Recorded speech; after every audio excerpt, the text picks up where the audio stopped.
Sounds good. Just needed to pull that up so I could get that. So we are, let's look a minute.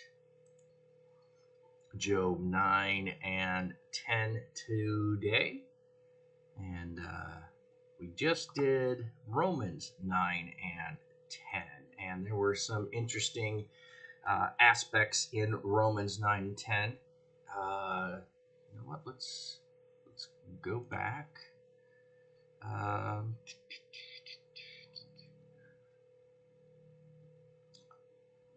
What then shall we say? Is God unjust? Not at all. I will have mercy on whom I will have mercy on. Yalu the Guru. Hey, thanks for hosting, my friend. Thanks for being here. Thanks for joining. So just looking back at Romans, because we just did that. Then is God still to blame? So there's a lot of questions in here. But who are you, a human being, to talk back to God? Shall what is formed say to the one who formed it, why did you make me like this? So there's a whole bunch of aspect in Romans that was looking at questions about, can we question God? Can we go to God with questions? And I made a point of saying, I think there's a difference in questioning and inquiring. So questioning would be questioning the judgment of someone. So if you are questioning their judgment, and that's what it's saying, can you question God? Are you questioning his judgment? Is God just? And so it's saying God is just. We don't have the right to question his justice or his judgment. However, if we're inquiring of God, we are trying to learn and understand. So I think there's a difference.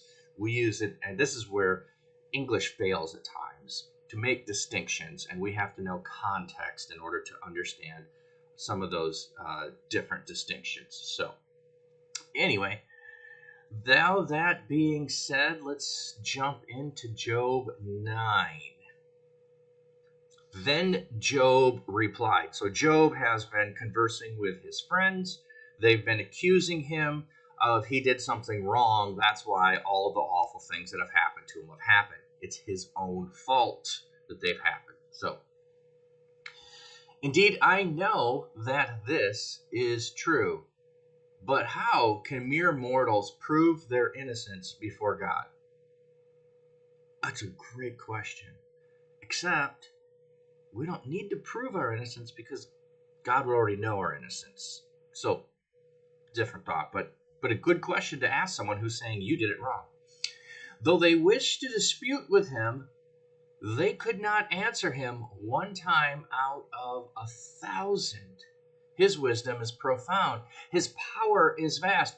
Who has resisted him and come out unscathed? He moves mountains without their knowing it and overturns them in his anger. He shakes the earth from its place and makes its pillars tremble.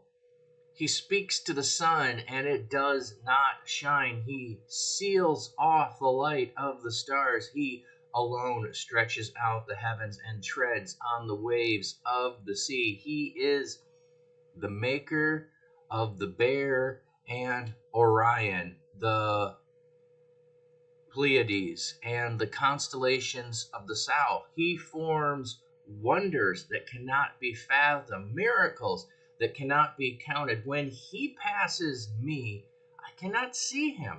When he goes by, I cannot perceive him. If he snatches away, who can stop him? Who can say to him, what are you doing? God does not restrain his anger. Even the cohorts of Rahab cowered at his feet. Great description of Job, saying he fully understands God's all-powerful, God's all-knowing, God's all-present. He doesn't use those language, but those are the things that we describe God as, and he is laying out who God is and the creation nature of his power. So how can mere mortals prove their innocence before God? There's nothing they can do to prove it. Like I mentioned, God could know it, but compared to if you were in a court and you had to prove and God was your accuser, there's nothing you can do. You're out of luck. They could answer him 1 out of 1,000 times. That'd be your average. So 1,000 court cases, one time you get the answer right. So yeah, he is just laying on his clear understanding of who God is and his power and his relative insignificance and power compared to God. How then can I dispute with him? How can I find words to argue with him?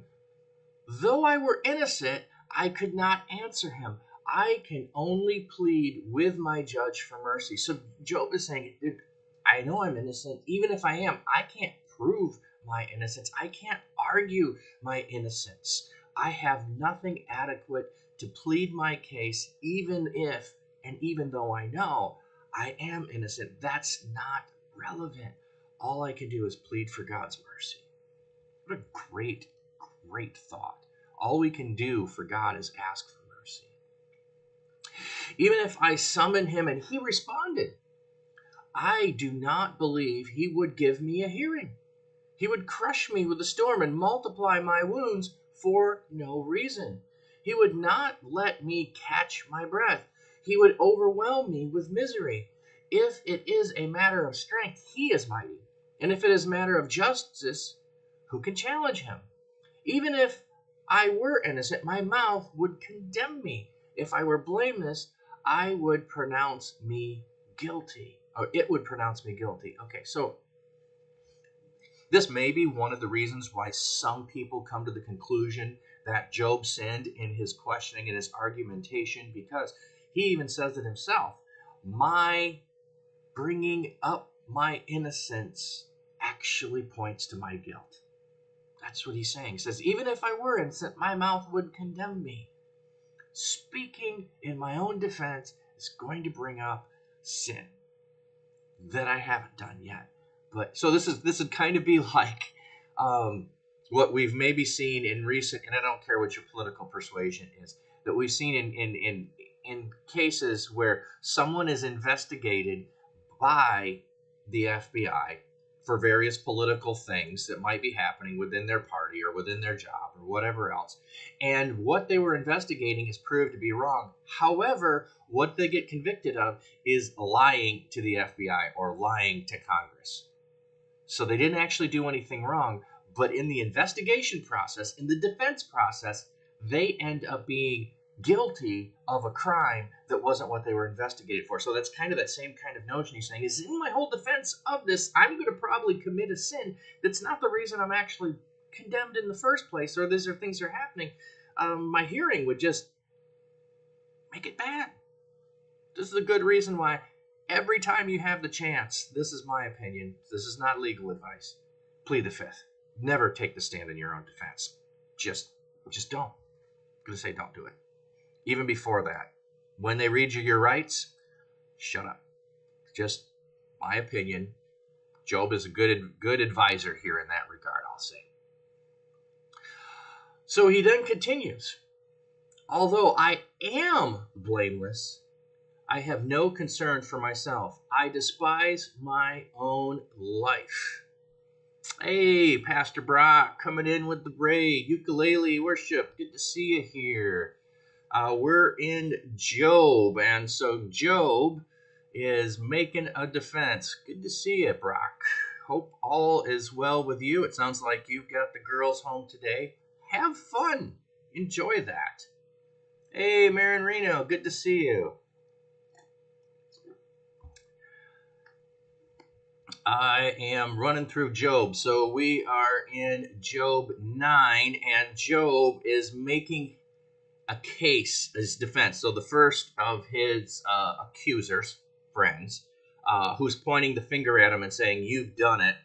He's defending himself now, and he has just gone through a whole argumentation of saying how powerful he knows God is, the fullness of who God is. And so he's laid that out, and then saying, if I even were innocent and I did defend myself, in the process of defending myself, I'd prove myself guilty by my defense, because I can't stand against God, who's all-powerful and all-knowing. I can't question him. from the standpoint of that. So it's kind of where we've been, a little summary there. And so we're going to continue with this. So if you do have questions, maybe you weren't here for previous stuff, either today or previously, just go ahead and throw those in the chat. So continuing in verse 21, it says, although I am blameless, I have no concern for myself. I despise my own life. Now, I don't think he despised his life prior to the circumstance he's in. So he's really talking about the state he is currently in. There is nothing within it that brings him joy, satisfaction. If you remember previously when he spoke the first time, he cursed the day of his birth and wished that that day would not exist. That's how much sorrow that he's been feeling, how much lament. So it is all the same. That is why I say he destroys both the blameless and the wicked. In other words, he's saying, from my experience, you know what you guys have said, he destroys the wicked. From my experience, he destroys the blameless. Some would say he must do both. When a scourge brings sudden death, he mocks the despair of the innocent. When a land falls into the hands of the wicked, he blindfolds its judges. If it is not he, then who is it? So he's going to look around the world and say, or, his neighborhood, whatever you want to say, and say, I see wickedness abound. I see a wicked country, a wicked people conquer a just people. And where was God to stop it? This is one of the things that atheists might use as an argumentation. If there is a just God, they might say, or if there is a loving God, why does he allow so much sin? Wouldn't a loving God, a righteous God, a holy God have stopped the Holocaust?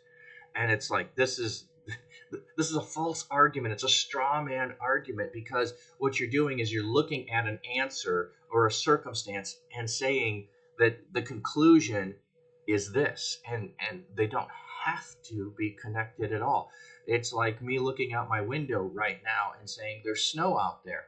Therefore, I can argue all day long that global warming's not a real thing, because if global warming was a real thing and if climate change was real, I wouldn't have snow in February in Michigan. Oh my goodness, that's a dumb argument. It doesn't make sense. Same kind of thing, and I won't go into the whole depth of it. There are other people that can make that argument about evil in the world a whole lot better than I can. But Job is kind of raising that thought. If evil exists and evil is allowed to flourish, where's God? So he's wanting his friends to answer that. Continuing, it says, my days are swifter than a runner. They fly away without a glimpse of joy. They skim past like boats of papyrus, like eagles swooping down on their prey. If I say, I will forget my complaint, I will change my expression and smile. Isn't that what we want people to do sometimes? We say things to them because we know they're in the midst of sorrow. We say, just put a smile on your face. Just trying to make you feel happy. Just trying to make you feel better. Quit looking at your circumstance. Job's defending why he can't. Why he can't just put a smile on his face. Let's make everything look rosy. I still dread all my sufferings, for I know you will not hold me innocent. Since I am already found guilty, why should I struggle in vain? This reminds me of thinking when I was a kid, something would happen and I would end up as the one blamed for it, whether I did it or didn't do it. And so my thought would be then, well, if I'm going to get blamed for it, if I'm going to get punished for it, then I'm going to do it. I'm going to quit trying to do what's right, because I get punished whether I do what's right or wrong. I get blamed whether I do what's right or wrong. I might as well do the thing I know I shouldn't do, because at least I'd have the fun of doing that, and at least my punishment would be a just punishment as opposed to an unjust punishment. That's kind of what Job's argument here is. Not entirely. He's not saying I should go do those things. Don't hear me say that. I'm saying that was my thinking as a kid. So Even if I washed myself with soap and my hands with cleansing powder, you would plunge me into a slime pit, so that even my clothes would detest me. There's an interesting thought. A slime pit that your clothes would detest. He is not a mere mortal like me, that I might answer him, that we might confront each other in court. If only there were someone to mediate between us, someone to bring us together, someone to remove God's rod from me, so that his terror would frighten me no more. Then I would speak up without fear of him. But as it now stands with me, I cannot. So he's saying, I'm not even going to defend myself. I can't defend myself. I know I'm innocent. And he makes this plea, which is just a fascinating thought. Oh, that there were a mediator between God and man. Job, that's a great idea. Wait a few thousand years, and boom, here comes Jesus, and we now have a mediator between God and man. What a fascinating thought put back there in Scripture, in wisdom literature, and then God does that. So yeah, there we go. Jesus emoji in the chat. So, boy, I get into Job stuff, and sometimes it's either read a whole bunch and just like, okay, what are you talking about, Job? Or other times it's like, man, it's just full of this thoughts running through my mind. So yeah, Job, good stuff there. So I also hear people who often think that we should not express lament necessarily. I'll use that word. They'll say complaining or whining or that, but Scripture is filled with laments where someone expresses the depth of their sorrow and their circumstance. And so that's what Job is doing. He continues here. He says, I loathe my very life. Now, I'll just say this here. If someone actually has suicidal ideation, I want you to go and get help. There's a hotline, there's websites, there's help out there. Seek someone out. Let someone else know and get the help. I think Job is expressing the depth of his sorrow, and sometimes if someone says they feel like they'd be better off if they were not around, isn't always the same as they feel like they want to take their own life. I know there's a distinction there, but don't take the risk of saying, well, I know that they really don't mean it. Confront them about it and ask them, have you made plans? Have you thought about it? Do you know how you would do that if you were to do that? And if they have answers to those, there really needs to be some help. So Job, I think, here is not actually going to or wanting to have this come about. He is describing the depth of his sorrow, is that he feels such that life is not worth living. He's expressing the depth of that sorrow. So I loathe my very life. Therefore, I will give free rein to my complaint and speak out in the bitterness of my soul. So he's like, I can't hold it in any longer. I am feeling so bad, I have to verbalize it. I say to God, do not declare me guilty, but tell me what charges you have against me. Does it please you to oppress me, to spurn the work of your hands, while you smile on the plans of the wicked? So he's saying, don't just declare me guilty. I want to know the charge. I want to understand, what did I do? Because I don't feel I've done anything. I haven't seen anything. I've seen no evidence of it, and especially nothing to elicit the degree of the punishment that I'm feeling, the oppression that's on me. And he's saying, compared to the wicked, I don't get this, God. It makes no sense to me. Do you have eyes of flesh? Do you see us as mortal sees? Are your days like those of a mortal, or your years like those of a strong man, that you may search out my faults and probe after my sin, though you know that I am not guilty and that no one can rescue me from your hand? So God, I know that you know I'm not guilty, but nobody can rescue me from what's happening to me. So again, he's expressing the despair and his thinking just about all of the sorrow and the trouble that he's facing. Your hands shaped me and made me. Will you now turn and destroy me? Remember that you molded me like clay. Will you not turn me to dust again? Oh, that's so interesting, because if you were reading this with us in Romans 9 and 10, which was the reading that we did previous to this one, it says in there, can the clay say to the potter, why did you make me? Your hands shaped me and made me. Will you turn and destroy me? Remember that you molded me like clay. So can the pot say to the potter, why did you make me this way? Job is not entirely saying that.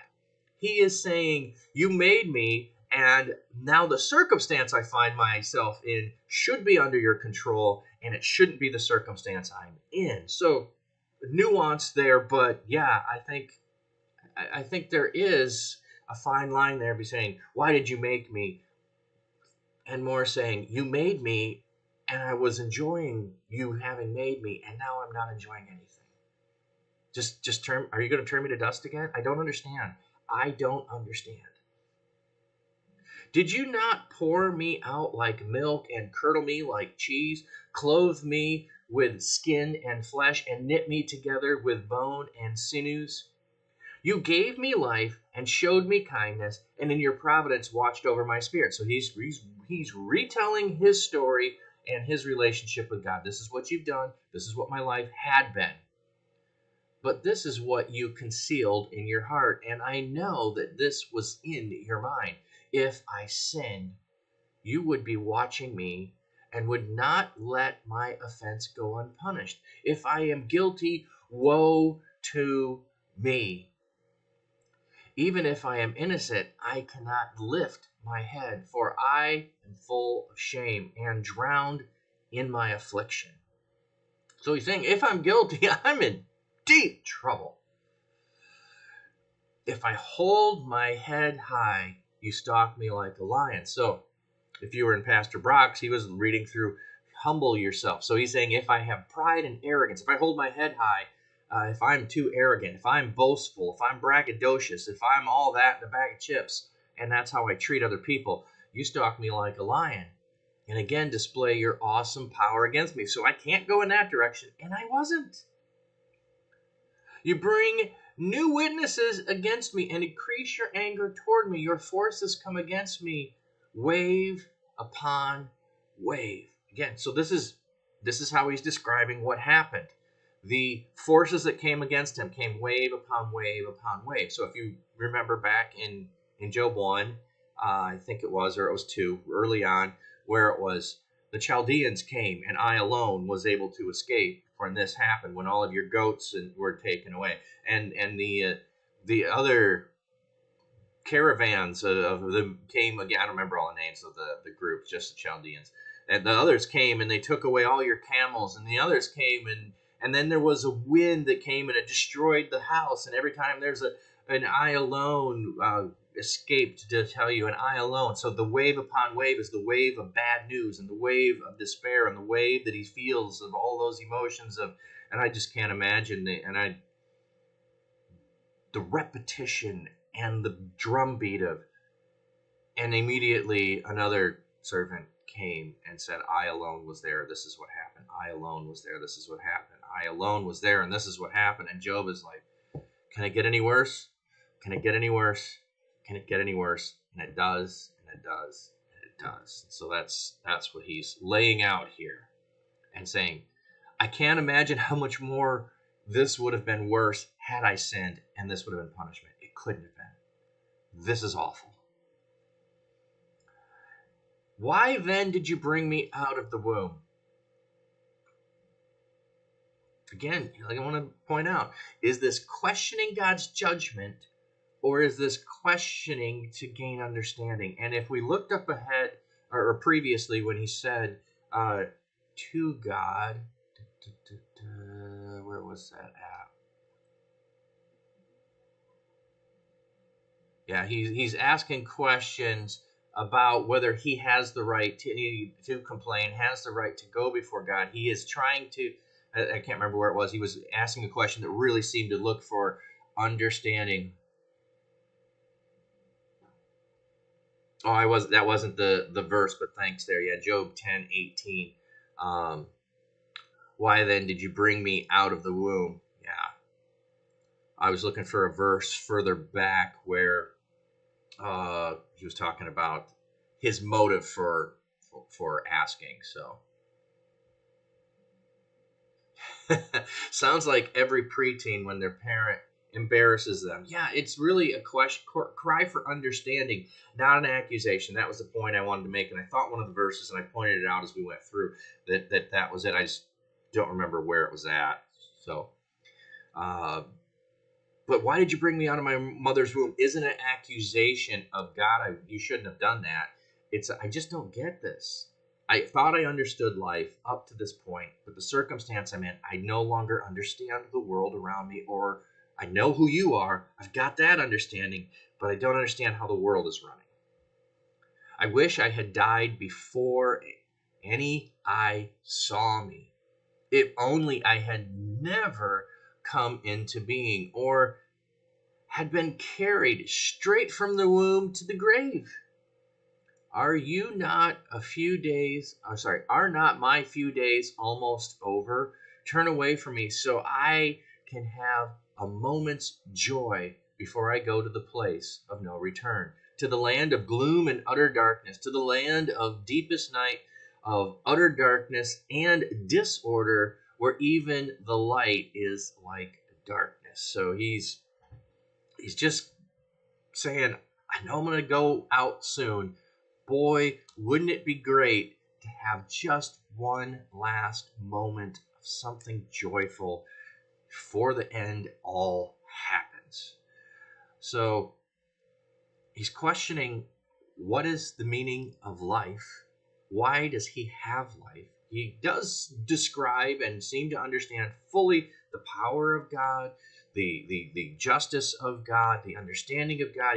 He wonders why the wicked flourish when he, the righteous, isn't. Why is there punishment when he's done nothing wrong? He's wondering a lot of things, and when he wonders those things, he's meditating on them. It's causing him to have more anguish and sorrow, and he expresses that.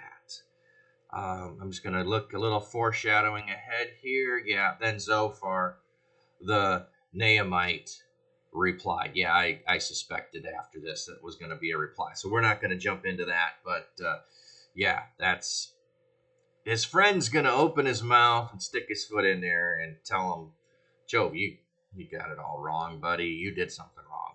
I'm just guessing he's going to do that.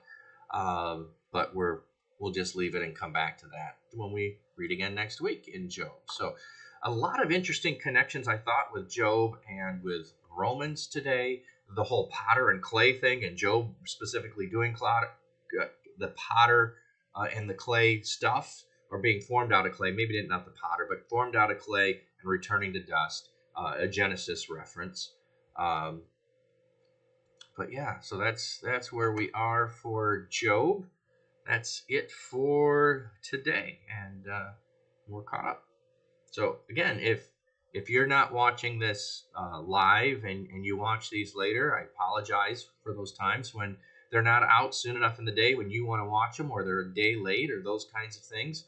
I just want to encourage you to keep sticking with it, keep going through. We're only in month 2. We've got several more months to go through the Bible. So if you're a day late or I'm a day late, we're going to just keep going at it and catching up every time we have a chance to catch up.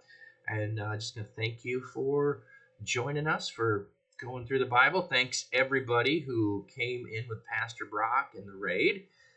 Thanks for being here. Hope Job at times can give you some wisdom to be able to express sorrows that you have and understand the fullness of who God is, and that he is